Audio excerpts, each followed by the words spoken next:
Info, seconde partie qui reçoit Moustapha Diakhaté. Il est ancien député. Bonsoir, Monsieur Diakhaté. Bonsoir, Madame Binta Diallo. Oui.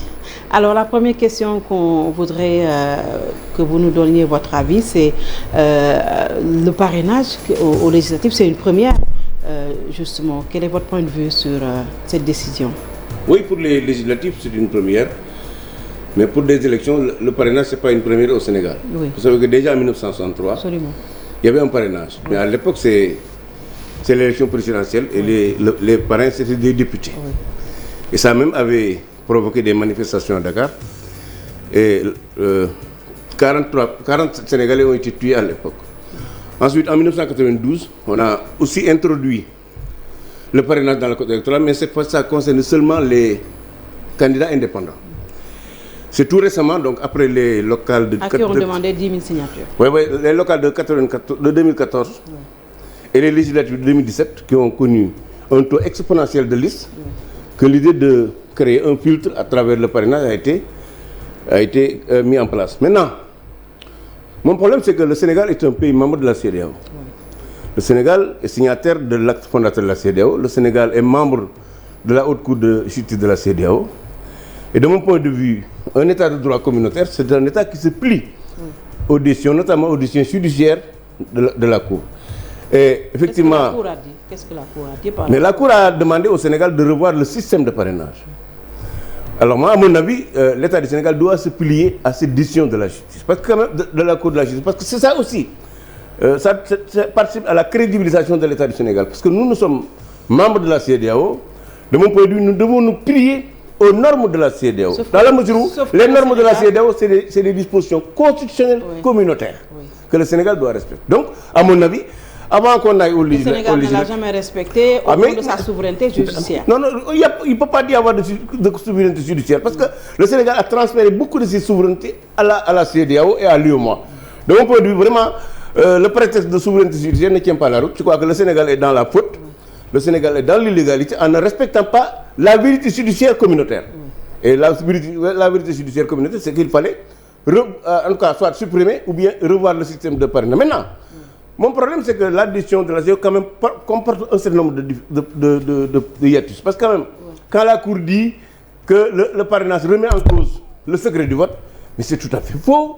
En France, il y a des parrainages, mais ça ne remet pas en cause le secret du vote. Au Sénégal, il y a toujours eu des parrainages pour la société civile, pour les candidats indépendants. Et en 1960, ça ne remet pas le secret du vote. Je crois que vraiment, à ce niveau, je crois que la Cour s'est gourée. Mais toujours est-il que, de mon point de vue, le Sénégal doit se plier à la décision de la Haute Cour de justice. Mais cette décision quand même d'installer les parrainages au niveau des élections législatives commence quand même à faire jaser l'opposition. Une certaine opposition a également dit que Macky Sall, pour ces élections-ci également, va choisir ses candidats. Et on a même entendu tout à l'heure Abdoul Mbaye dire que, demander tout bonnement que ces élections soient boycottées. Écoutez, bon, pour moi, je crois que le boycott, ça doit être en tout cas la dernière décision à prendre. Je crois que les partis politiques de l'opposition, comme près de la majorité, la société civile doivent, de mon point de vue, faire le max, en tout cas organiser le plus tôt possible des rencontres au sommet avec le ministre de l'Intérieur pour voir comment faire pour que la décision de la CEDEAO, de la Haute Cour de la CEDEAO, soit respectée. Je crois que c'est vers ça que les gens doivent aller et non dans des épreuves de force, dans du boycott. Parce que si les gens boycottent, bon, écoutez, Macky Sall va organiser les législatives et il va les gagner. Donc, à mon avis, je crois qu'il faut que les... Maintenant, il y a une autre difficulté, Binta, c'est que lors des dialogues politiques, je crois que les gens avaient posé le débat sur la suppression du parrainage pour les locales. Oui. Je crois qu'ils devaient inclure les législatives aussi. Pourquoi?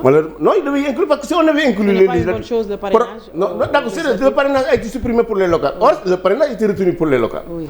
Et ça a été retiré parce que l'opposition l'avait demandé. Oui. Je crois que cette même opposition, en tout cas, la société civile aurait dû demander à ce que les locales de les législatives de 2022 n'en fassent pas partie. Je crois que ce qu'il fallait poser le débat lors du dialogue politique. De réfléchir sur... Oui, mais il fallait poser le dialogue lors du dialogue politique pour voir comment faire pour que ce dialogue, le filtre du parrainage qui a été contesté par la CEDEAO, qu'on puisse trouver une réponse à cette même cour de la CEDEAO pour être conforme aux normes communautaires. Je crois que c'est vers ça qu'il fallait aller. Alors l'autre question qui a soulevé également de vives contestations, c'est l'absence de nomination du Premier ministre. Depuis que la loi a été promulguée, jusqu'à présent, le président avait promis quand même au lendemain des locales de nommer son Premier ministre et même de se prononcer sur son 3e mandat. Jusqu'à présent, rien du tout. Écoutez, pour ce qui concerne l'absence de Premier ministre, je crois que le président de la République est dans l'illégalité. C'est lui qui avait proposé à l'Assemblée nationale un projet de loi pour modifier la Constitution au fin de rétablir le poste de Premier ministre. Il avait utilisé la procédure d'urgence, ce qui permettait à l'Assemblée de raccourcir les délais d'examen de la loi et les délais de promulgation de cette loi. La loi a été adoptée à l'Assemblée, la loi est promulguée. Donc, il s'impose au président de la République de se conformer à la Constitution en nommant un Premier ministre. Parce qu'en réalité, aujourd'hui, on peut même considérer qu'au Sénégal, il n'y a pas de Premier ministre. Parce qu'il n'y a pas de gouvernement, pardon. Parce que pour qu'il y ait gouvernement, il faut des ministres, des secrétaires d'État et un Premier ministre. Mais le plus important, c'est que dans la Constitution du Sénégal, la mission du président de la République, c'est de définir la politique de la nation. La mise en place de cette politique de la nation est du domaine du gouvernement, c'est-à-dire du Premier ministre, des ministres et des secrétaires d'État. En gros, je crois qu'aujourd'hui, on peut dire de manière claire que non seulement le président est dans l'illégalité, il doit nommer un Premier ministre. En ne le faisant pas, on considère que le Sénégal n'a pas de gouvernement. Et que par conséquent, toutes les décisions qu'il a eu à prendre et qui devaient avoir le contre-sait du président sont nulles et non avenues. Que ce soit des nominations ou des limogeages. Et qu'est-ce qu'il y a lieu de faire maintenant? Écoute, nous sommes, il y a paraît-il des gens qui veulent, des partis politiques qui veulent saisir la Cour suprême. Bon, je ne sais pas dans quel sens ils vont, mais de toute façon, nous sommes en démocratie. C'est d'abord la contestation, c'est-à-dire par le discours, dire que le président, ce qu'il a fait, ce qu'il est en train de faire, est illégal. Et maintenant, si lui, il retrouve ses esprits et se conforme à la Constitution, ce sera à son honneur. Et maintenant, c'est déplore que des sommités, des gens qui connaissent le droit et qui sont avec lui, ne lui disent pas qu'en réalité, ce qu'il est en train de faire, ce n'est pas à son honneur. Mais justement, il y a des proches du président qui ont quand même avancé la thèse, qui ont proposé à ce que le Premier ministre soit nommé au-delà des élections législatives. D'abord, c'est doublement scandaleux. Vous savez que la Constitution, ça parle, ça s'exprime avec le présent de l'indicatif. La Constitution dit le président nomme un Premier ministre. On n'a pas mis nommera ou il peut nommer. Il nomme. Ça, dès l'instant que la loi a été adoptée, promulguée, le président de la République est dans l'obligation de nommer un Premier ministre. Ça, c'est la première chose. Deuxième chose, pour le retour du Premier ministre, qu'est-ce que le président avait dit? Parce qu'il va présider l'Union africaine et qu'il a besoin de quelqu'un qui s'occupe du quotidien des Sénégalais. Absolument. Maintenant, à supposer par exemple qu'il attend jusqu'au mois d'août. Mais combien de mois il restera pour la présidence de l'Union africaine? Non, vraiment, je crois que c'est, en tout cas, les hommes politiques, surtout la majorité, par rapport à cette affaire de Premier ministre, doivent respecter les Sénégalais. Le président est dans l'illégalité et il doit nommer un Premier ministre et le plus rapidement possible. Est-ce qu'il a un problème pour nommer un Premier ministre à cet instant-ci? Ça, vous pouvez l'appeler ici pour vous donner sa réponse. Qu'il y ait un problème ou pas, c'est son problème. C'est-à-dire, ce qui est mon problème, moi, c'est qu'il doit respecter la Constitution de la République. Vous savez que la Constitution, ce n'est pas une propriété du président de la République. La Constitution, c'est une propriété du peuple sénégalais. C'est un outil que le peuple sénégalais a mis entre les mains du président de la République pour gouverner le pays. Et il doit respecter cette Constitution. Vous savez que la Constitution, il est pour la République ce que le Coran et les hadiths sont pour les musulmans. Ce que la Bible est pour les chrétiens. Ce que la Torah est pour les juifs. La Constitution, c'est le référentiel fondamental pour tout ce que fait un président de la République. Et il doit respecter ça. C'est la charte fondamentale. Absolument. De tout. Absolument. Alors, l'autre actualité, bien entendu, c'est les 13 Sénégalais qui avaient été tués au mois de mars de l'année dernière. Aujourd'hui, on a entendu le MDD réclamer justice. Ils ont même organisé des séances de récital de Coran pour prier à la mémoire des disparus. Aujourd'hui, ils veulent que justice soit faite. Quel est votre point de vue par rapport à ça? Je crois que ce qu'ils ont organisé, peut-être, c'est une séance de récital d'hypocrisie. Pourquoi? De malhonnêteté et de mauvaise foi. Pourquoi? Et c'est vrai, il faut évidemment justice pour les morts. Mais je crois que si on respecte les Sénégalais, on sait pertinemment que ces Sénégalais qui ont été tués, en grande partie, c'est imputable à M. Ousmane Sonko. Pourquoi? Parce que c'est lui qui avait appelé les Sénégalais à descendre dans la rue pour le protéger d'un complot ordi par le président de la République, le ministre de l'Intérieur et le procureur de la République. Alors que c'était tout à fait faux. Il a privatisé, il a politisé une affaire qui relève du privé. Et ça a entraîné 14 morts ou 13 morts sénégalais. C'est inacceptable. Maintenant, effectivement, il faut mais quand vous dites que c'est Sonko quand même, est-ce que c'est pas des accusations graves? Mais non, mais c'est lui qui a appelé aux Sénégalais à un mortel combat. Vous vous souvenez de ça? Il a dit aux Sénégalais, venez mourir parce que on veut m'empêcher d'être candidat à la présidence de 2024. Et des Sénégalais de bonne foi ont répondu, croyant qu'il était victime d'un complot alors qu'il n'en était rien. C'est Macky Sall qui fait quitter son domicile pour l'amener là où il se faisait masser, nuitamment. Sans garde corps, sans chauffeur. Non, il faut qu'on respecte les Sénégalais. Il est l'unique responsable de la mort de ces gens-là. Maintenant, il faut effectivement que la justice soit faite pour que les gens là puissent faire le deuil de leurs enfants. Maintenant, avant que la justice soit faite pour ces morts-là, il faut aussi que la justice soit faite pour Adji Sarr. Adji Sarr, c'est une citoyenne qui a porté plainte contre Ousmane Sonko. Ça fait plus d'1 an. Cette affaire-là doit être tirée au clair. Pour l'intérêt d'Adji Sarr, mais surtout pour l'intérêt de Ousmane Sonko a quand même réclamé... Alors, mais c'est pourquoi, puisqu'il l'a demandé, et que, de mon point de vue, il est de l'intérêt de son intérêt. Il est de l'intérêt d'Adji Sarr, il est de l'intérêt du peuple sénégalais que justice soit faite pour ce qui concerne cette plainte. Pour moi, la justice doit faire son travail. Et ça commence à trop durer. Ça commence à trop durer. Mais justement, pourquoi la justice ne bouge pas? Je ne sais pas. Bon, on pouvait comprendre parce que l'ancien doyen du juge était décédé. Oui. Maintenant on l'a remplacé. Oui. Je crois que quand même son successeur doit commencer son travail. Absolument. Et tout faire pour que cette affaire soit tirée au clair. Oui. Je crois que c'est de l'intérêt du peuple sénégalais. Est-ce que vous pensez qu'ils ont cette volonté de tirer au clair? Mais il faut qu'il y ait cette volonté. Et je crois que c'est les populations qui doivent, ceux qui soutiennent Adji Sarr, doivent se mobiliser pour qu'il y ait justice. Même ceux qui soutiennent Ousmane Sonko aussi doivent se mobiliser pour qu'il y ait justice. Oui. Quand bien même, moi je crois très honnêtement pour ce qui concerne les morts, la responsabilité de Sonko est totale. Oui. Alors également, on a entendu une certaine presse ce matin revenir sur ceux qui ont quand même une liberté de ton et qui ont été exclus de votre parti, ce qui remet en cause, ce qui fait dire à tout le monde cette absence de démocratie et de liberté d'expression au sein des partis politiques. Moi je crois qu'il y a beaucoup d'amalgame. Il y a beaucoup d'amalgame, on m'a même cité. Alors que moi, c'est que j'ai été limogé parce que j'avais dit que Macky Sall ne pouvait pas briguer un 3e mandat. Absolument. Et en le disant, je n'ai fait que répéter la constitution du Sénégal, je n'ai fait que répéter le président Macky Sall. Oui. Donc s'il y avait quelqu'un qui devait être limogé pour avoir dit que Macky Sall ne doit pas faire un 3e mandat, c'est Macky Sall lui-même qui devait être limogé. Parce qu'il a déjà dit, il a écrit même noir sur blanc dans un livre. Bon, maintenant, il y a quand même des niveaux de responsabilité. Quand on les excède, de mon point de vue, il y a des discours qu'on n'a pas besoin de tenir. Par contre, moi je prends pour conseil mon jeune frère Papa Amadou Sarr, je pense qu'il y a eu un dérapage. Absolument. Un dérapage condamnable. Et lui-même, il a présenté ses excuses et le président l'a limogé. Moi je demande sincèrement aux musulmans sénégalais de fermer cette page-là.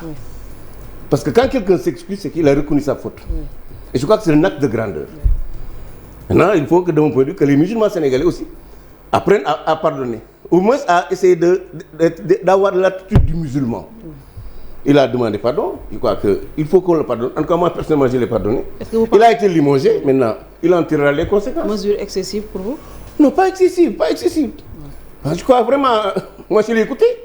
Il pouvait parler de l'émancipation de la femme, de l'autonomie de la femme, du combat pour l'égalité homme-femme. Je crois qu'aller jusqu'à parler de l'héritage, alors que pour l'héritage, chez les musulmans, c'est du domaine exclusif de Dieu. C'est lui-même qui l'a géré, qui l'a traité dans le Coran.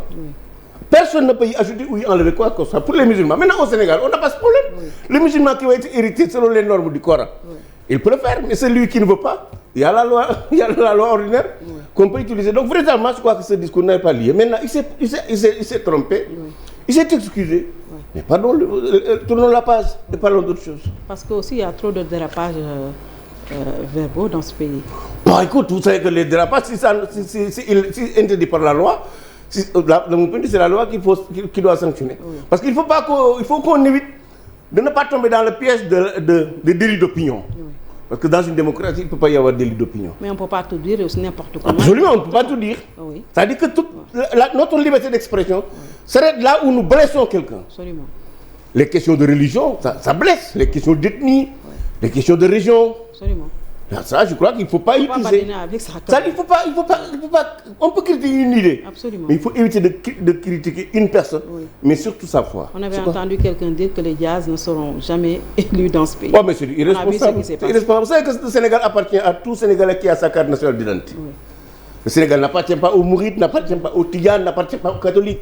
Ça appartient à tout Sénégalais qui a sa carte nationale d'identité. Ce pays-là, c'est pourquoi on dit qu'un peuple, un but, une foi. C'est pourquoi les gens disent que le Sénégal, c'est un peuple qui a Ce pays nous appartient à nous tous, et collectivement et individuellement. Alors, quelle est votre idée, votre opinion sur les retrouvailles libérales annoncées ça et là? C'est possible ou pas? Enfin, bon, bien sûr que pour ça qu'en politique, les montagnes même se rencontrent. Bon, je crois que ça, c'est dans l'ordre du possible. En tout cas, moi, personnellement, j'avais travaillé pour des retrouvailles entre 2012 et 2016. Et je crois très sincèrement qu'en 2016, les retrouvailles devaient être réalisées. Malheureusement, avec l'affaire Karim Wade, bon, tout a été gâté. Maintenant, quel que soit ce qu'on puisse faire, les retrouvailles entre Abdoulaye Wade de Macky Sall, retrouvailles famille libérale, il ne faut pas qu'on le fasse au détriment des intérêts du peuple sénégalais. Autrement dit, pour ce qui concerne M. Karim Wade, il a été condamné pour enrichissement illicite. La peine complémentaire, c'est-à-dire que la sanction financière, il doit s'en acquitter. Ça doit être un principe. Vous savez que moi, vous me connaissez mon point de vue, moi je suis contre la grâce, je suis contre l'amnistie. Tout au moins, je crois qu'il faut même laisser à la justice le soin de gracier ou d'amnistier. Mais la grâce a été déjà faite. Maintenant, on parle d'amnistie et Macky Sall n'écarte pas ces deux. Mais vous savez qu'il n'écarte rien, vous savez, Macky Sall, c'est un politicien, mais personnellement, pour Khalifa Ababacar Sall, mais pour le PDS, il réclame plutôt la révision du procès. Non, vous savez que c'est-à-dire la grâce, enfin l'amnistie, le président ne peut pas amnistier. C'est l'Assemblée nationale qui amnistie. Maintenant, puisque lui, il est majoritaire à l'Assemblée, il peut effectivement demander à un député, ou bien même au niveau du gouvernement, un projet de loi pour amnistier. Absolument. Des faits. Maintenant, peut-être Karim Wade bénéficiera de cette amnistie. Mais pour moi, je suis contre l'amnistie et la grâce. Pour moi, quand quelqu'un est condamné pour cette amnistie illicitement, pour avoir détourné des deniers publics, il doit le payer à vie. Pourquoi? Il doit le payer à vie. Quand un homme politique responsable détourne des deniers publics, il doit plus exercer des fonctions publiques, électives ou nominatives. Ça doit être une règle. Malheureusement, au Sénégal, vous détournez des deniers publics, vous êtes enrichi illicitement et vous êtes un héros. C'est inacceptable. Donc vous voulez que Khalifa Sall perde à vie tant que le code électoral n'est pas changé, tant qu'il n'y a pas d'amnistie, il n'aura pas de droits civiques et politiques. Ça, c'est la loi qui le dit, c'est pas moi. Et cette loi existe dans le code électoral depuis 1992. À l'époque, lui, il était, je crois, ministre des institutions. Cette loi a été adoptée à l'Assemblée nationale par les socialistes et par les libéraux. Qui dit qu'à un certain nombre de mois, si on vous le condamne, vous perdez définitivement, enfin, vous perdez vos droits civiques et politiques. Mais on a vu depuis que le stade, on a donné le nom de Wade au stade olympique. On a eu quand même depuis un certain temps certaines refondation politique. On a vu que l'autre Bamba Fall, le maire, a rejoint quand même le président Macky Sall. Est-ce que cela veut dire que le président Macky Sall est dans sa logique de troisième mandat? Il a repris son sport favori, le débauchage d'élus. Il a déjà repris. Il y en a même d'autres qu'il a reçus qui peut-être que ça n'a pas été rendu public. Non, il a recommencé le débauchage de l'élus. Oui, il a commencé ça. Vous savez, moi, sur cette question, j'ai une idée très précise. Il est dit dans la Constitution que quand un député quitte son parti, il perd son poste de député. Maintenant, je crois que cette disposition, on doit l'élargir à tous les élus communaux, départementaux. Quelqu'un qui quitte une coalition ou un parti politique pour aller rejoindre la majorité, de mon point de vue, il doit perdre immédiatement, automatiquement, son statut d'élu local. Pourquoi? Parce que autant on doit combattre la transhumance parlementaire, donc il faut combattre la transhumance territoriale. Quand vous vous présentez devant les électeurs, vous avez un discours d'opposant, ils vous éluent. Et le lendemain, on va voir dans les médias du pouvoir, je crois que c'est une haute trahison. Et ça, c'est pas bien. Oui, sauf que les élus, ils ont brandi Bamba Fall, par exemple, l'argument comme quoi que si on n'est pas en odeur de sainteté avec l'État central, on ne peut pas travailler. Mais ce n'est pas juste. La décentralisation, c'est prévu par la Constitution. Le gouvernement est dans l'obligation d'aider les collectivités locales pour s'acquitter correctement de leur travail. Que ces gens-là soient de l'opposition ou du pouvoir. Ça dit ne pas même dire cela, c'est extrêmement grave. Parce que même entraver le fonctionnement normal d'une collectivité territoriale, faire que cette collectivité territoriale n'arrive pas à s'acquitter correctement de ses missions, parce que c'est contrôlé par l'opposition, c'est violer la Constitution du Sénégal. Donc de mon point de vue, on peut être dans l'opposition et bénéficier des mêmes droits que toutes les autres collectivités locales pour ce qui concerne l'appui de l'État. Mais ce n'est pas le cas. On a la jurisprudence. Ça doit être le cas. On a Khalifa Ababacar Sall comme ça doit être effectivement. Vous savez que Khalifa en 2009 on a eu des difficultés avec Abdoulaye Wade. Oui. En 2014 après il a eu des difficultés avec Macky Sall. Ce qu'il voulait faire il ne l'a pas fait. Ce n'est pas normal. Oui. C'est pas parce que les gens font des choses anormales qu'il faut l'accepter. Les communes, ça appartient aux populations. Oui. L'État appartient aux populations. De mon point de vue, l'État sénégalais, l'État central doit tout faire pour permettre aux collectivités locales de s'acquitter correctement des missions qui leur sont assignées dans le code des collectivités territoriales. Absolument. Alors pour terminer, on a vu que sur le front social qui est en ébullition, les enseignants, la santé, la cherté de la vie, tout ça, qu'est-ce que vous en dites aussi? Oui, pour ce qui concerne la fonction publique généralement, oui. Pour moi je crois que ce qu'on doit faire c'est d'organiser les assises de la fonction publique. Absolument. Ça ne peut pas continuer. Oui. Elle est coûteuse et à la limite même inutile. Vous savez que pour environ 145 000 Sénégalais, c'est presque 1000 milliards de budget qui sont affectés à cette petite minorité de personnes. Absolument. Je crois que véritablement ce qu'on doit faire, c'est d'organiser les assises de la fonction publique, supprimer les statuts, mettre dans tout le pays, que ce soit pour le privé et comme pour le public, le même code du travail. Et que maintenant la carrière soit remplacée par le contrat. Oui. Et que les gens puissent être évalués en fonction de leur performance. Je crois que c'est vers ça qu'on doit aller. Oui. Autrement dit, ce qui est le plus urgent à mon avis, c'est que les assises de la refondation de l'État, de la République du Sénégal pour moi est un impératif. Oui. Sinon on va tout droit vers le mur. Oui. Si nous ne sommes pas déjà derrière. Alors, cette fois c'est la DER. Vous avez été député. Aujourd'hui, c'est la 13e législature tire à sa fin. Si vous aviez à tirer un bilan pour cette 13e législature, que diriez-vous? Écoutez, par décence, je ne me permettrai pas de juger mes collègues de la 13e législature. Par contre, ce que je sais, je crois que tous les Sénégalais le savent. Depuis 1962, au Sénégal, nous n'avons qu'un seul pouvoir. C'est le président de la République. C'est lui qui dirige l'Assemblée par le biais de la majorité parlementaire. C'est lui qui préside le Conseil supérieur de la magistrature. C'est ça ce qui doit cesser. Quand je parle de la refondation de l'État, de la République, c'est d'abord commencer par supprimer la monarchie présidentielle. Pour que le président ait des pouvoirs assez limités et que l'Assemblée nationale soit suffisamment renforcée et que la justice soit indépendante. C'est vers ça que nous devons aller. Et malheureusement, depuis 1962, avec la défaite du président Mamadou Dia, nous avons un hyper-présidentialisme et je crois que c'est ça le danger pour notre pays.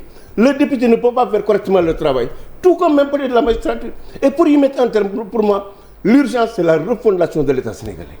L'urgence c'est la 3e République du Sénégal. Qu'on supprime cette monarchie présidentielle, ce que j'appelle la présidentiocratie.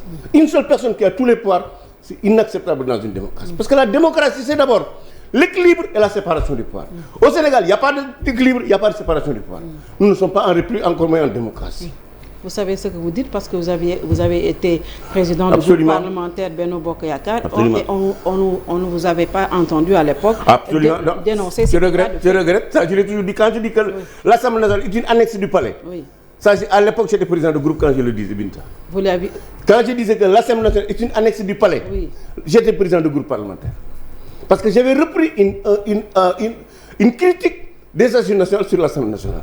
Moi, je n'attends pas de sortir pour dire ce que je pense. C'est parce que je dis d'ailleurs ce que je pense que je suis dehors et je rends grâce à Dieu. Et maintenant, c'est quoi votre projet, votre programme? Vous savez, moi, je n'ai qu'un seul programme, Binta. Oui. Être au service des populations du Sénégal, oui. Dans la vérité. Vous êtes candidat aux législatives? Bon, j'étais déjà moi candidat député à l'Assemblée nationale pendant 5 ans. Oui. Si j'avais voulu, si l'être député était ma préoccupation, oui. J'allais rester. Et si j'étais resté, j'allais même encore être président du groupe. J'avais quitté parce que je ne me sentais pas utile à l'Assemblée nationale. Maintenant, si les conditions permettent que je puisse y retourner pour faire un travail beaucoup plus utile que ce que je faisais, en tout cas, je ne le refuserai pas. Mais pour le moment, ce n'est pas encore ma préoccupation. Un retour à la paillère, c'est possible? Ça c'est fini, ça c'est terminé. Ça c'est fini. Ça c'est une page tournée. Mes rapports politiques avec Macky Sall, c'est une séquence terminée. Et définitivement d'ailleurs. Merci. Merci Moustapha Diakhaté, ancien député. Merci d'avoir suivi. Bon week-end à tous et à toutes.